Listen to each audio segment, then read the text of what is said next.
Artificial intelligence AI की दुनिया में भारत का धमाका। दुनिया का सबसे पावरफुल एआई कंप्यूटर बनाएगा भारत। दोस्तों, क्या आप जानते हैं दुनिया के सबसे ताकतवर, सबसे तेज 500 एआई सुपर कंप्यूटर?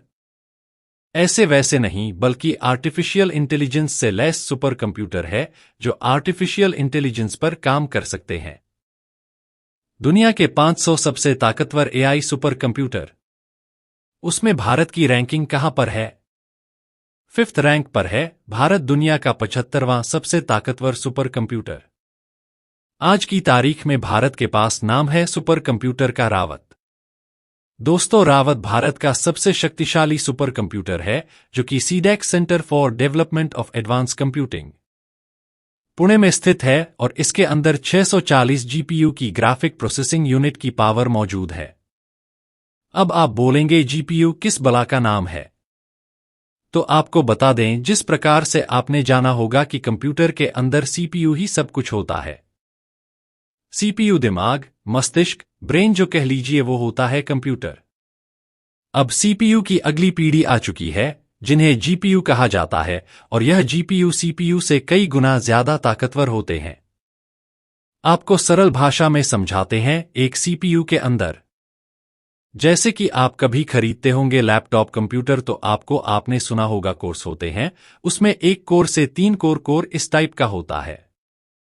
लेकिन एक जीपीयू के अंदर 1000 से भी ज्यादा कोर्स हो सकते हैं। इतना ताकतवर होता है कि जीपीयू कई छोटे छोटे कैलकुलेशन को एक साथ रन कर सकता है। पैरेलल और बेहद कॉम्प्लेक्स कैलकुलेशन गणनाएं करके रिजल्ट तुरंत निकाल सकता है। दोस्तों, इसीलिए जीपीयू का इस्तेमाल एआई सुपर कंप्यूटर में होता है। अब एआई कैसे काम करता है, समझते हैं सुपर कंप्यूटर में कैसे काम करता है। फॉर एग्जाम्पल, हमें प्रेडिक्शन करना है, भविष्यवाणी करनी है कि आज से 7 दिन के बाद का मौसम कैसा होगा। अब एआई के अंदर अगर डाटा फीड है, पूरी तरीके से जब से मौसम की जानकारी को रिकॉर्ड करना शुरू किया गया, उस समय से अभी तक का सारा रिकॉर्ड अगर उसके अंदर डाल दिया गया, तो एआई अपने डीप लर्निंग एल्गोरिदम का इस्तेमाल करके अभी के वातावरण को एनालाइज करेगा। वो देखेगा कितनी ऊंचाई पर बादल हैं, बादल कितनी तेज गति से मूव कर रहे हैं, उनका रंग कितना है, उनका रंग गहरा है कि लाइट है, हवा कितनी तेज गति से बह रही है, तापमान कितना चल रहा है। जब ये सारे कैलकुलेशन जो मेजरमेंट है अभी जैसे दिख रहे हैं, ऐसे अगर साल भर पहले से या कभी और रहे होंगे, तब क्या हुआ होगा। सारी गणनाओं को एक साथ करता है, कैलकुलेट करता है।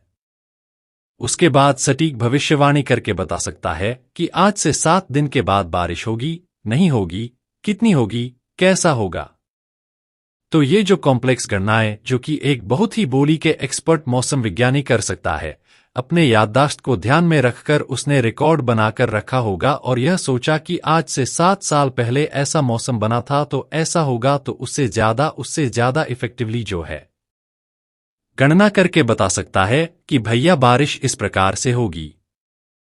आप समझेगा, ह्यूमन एलिमेंट को हटाकर आर्टिफिशियल इंटेलिजेंस की एंट्री होती है, और इसीलिए दुनिया का हर देश, चाहे अमेरिका हो, चाइना हो, रशिया हो, भारत हो या फिर हो यूरोपियन यूनियन, सब के सब लगे हैं कि अपना खुद का एआई सुपर कंप्यूटर बना लो। और सुपर कंप्यूटर बनाने के लिए लगता है जीपीयू, जो कि बेहद महंगा आता है। दोस्तों, एक जीपीयू $20,000 से $40,000 तक का होता है।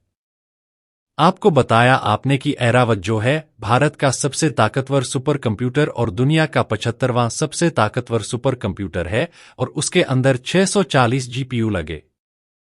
लेकिन क्या आप जानते हैं दुनिया का सबसे ताकतवर सुपर कंप्यूटर जो है वो जापान के पास है? फुगाकू नाम है उसका, और उसमें मतलब पूछिए मत, हजारों जीपीयू मौजूद है। 30,000 के तकरीबन उसमें जीपीयू मौजूद है। तो भारत चाहता है कि बड़े पैमाने पर जीपीयू खरीदे, और जीपीयू खरीद करके वो अपने देश के अंदर पावरफुल सुपर कंप्यूटर को डेवलप करें। भारत के अंदर सुपर कंप्यूटर की तादाद को बढ़ाया जाए, भारत के अंदर जीपीयू की तादाद को बढ़ाया जा सके। आने वाला वक्त दोस्तों एआई का होने वाला है। अगर आपको यकीन नहीं हो रहा है तो इस आंकड़े को देखकर आप हिल जाएंगे। सबसे पहले यह आंकड़ा दुनिया भर की बड़ी कंट्रीज बड़ी तादाद में जो सबसे बड़ा टेक जाइंट है, सबसे बड़ा जीपीयू निर्माता है। दुनिया का एनवीडिया उससे बेहद बड़े पैमाने पर जीपीयू खरीदने की होड़ में लगी एक अलग रेस चालू हुई है।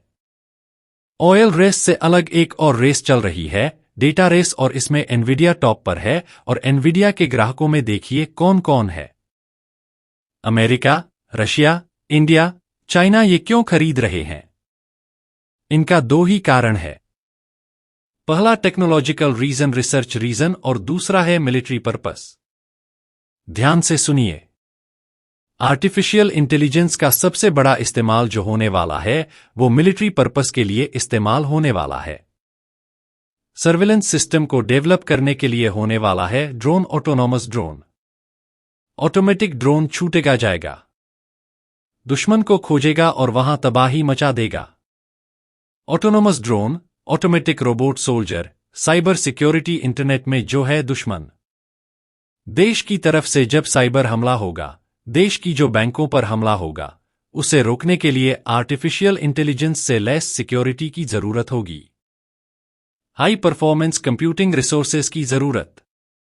जो मिलिट्री इक्विपमेंट होते हैं, चाहे आप एयर डिफेंस सिस्टम ले लीजिए, चाहे टैंक ले लीजिए, हर जगह एआई की नीड है। और इसी वजह से बड़े पैमाने पर जो है अमेरिका इसमें निवेश कर रहा है। यूनाइटेड स्टेट्स इसे मिलिट्री एप्लीकेशन, साइबर सिक्योरिटी और इंटेलिजेंस, इनकी खुफिया जानकारी दुश्मन देशों के अंदर से एकत्रित करने के लिए ले रहा है। आप समझेगा, इसके अलावा उसकी कंपनी जो देश के अंदर उसकी कंपनी से और रिसर्च के ऊपर रिसर्च कर रही है, डेवलपमेंट करना चाहती, इसलिए